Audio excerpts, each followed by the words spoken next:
I am happy to join with you today in what will go down in history as the greatest demonstration for freedom in the history of our nation.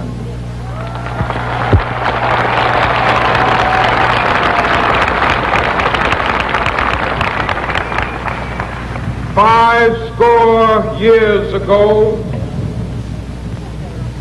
a great American in whose symbolic shadow we stand today signed the Emancipation Proclamation.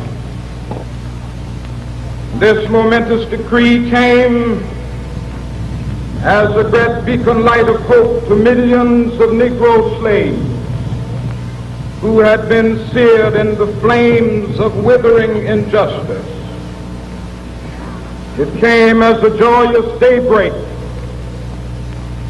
to end the long night of their captivity.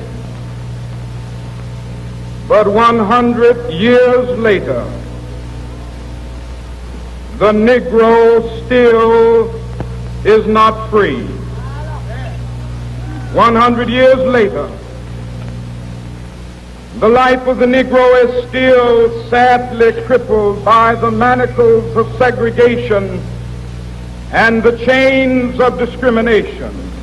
100 years later, the Negro lives on a lonely island of poverty in the midst of a vast ocean of material prosperity. 100 years later, the Negro is still languished in the corners of American society and finds himself in exile in his own land. And so we've come here today to dramatize a shameful condition. In a sense, we've come to our nation's capital to cash a check. When the architects of our republic wrote the magnificent words of the Constitution and the Declaration of Independence, they were signing a promissory note to which every American was to fall heir. This note was a promise that all men, yes, black men as well as white men, would be guaranteed the unalienable rights of life, liberty, and the pursuit of happiness. It is obvious today that America has defaulted on this promissory note insofar as her citizens of color are concerned. Instead of honoring this sacred obligation, America has given the Negro people a bad check, a check which has come back marked insufficient funds.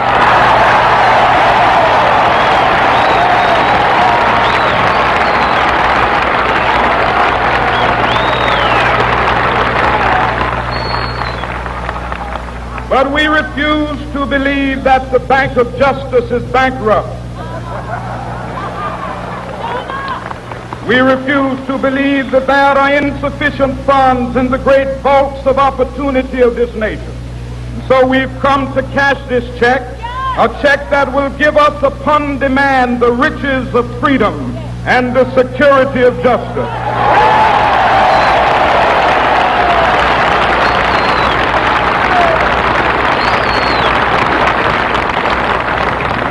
We have also come to this hallowed spot to remind America of the fierce urgency of now.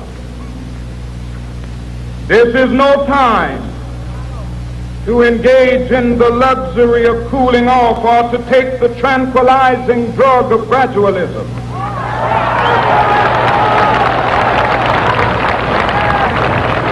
Now is the time to make real the promises of democracy. Now is the time to rise from the dark and desolate valley of segregation to the sunlit path of racial justice. Now is the time.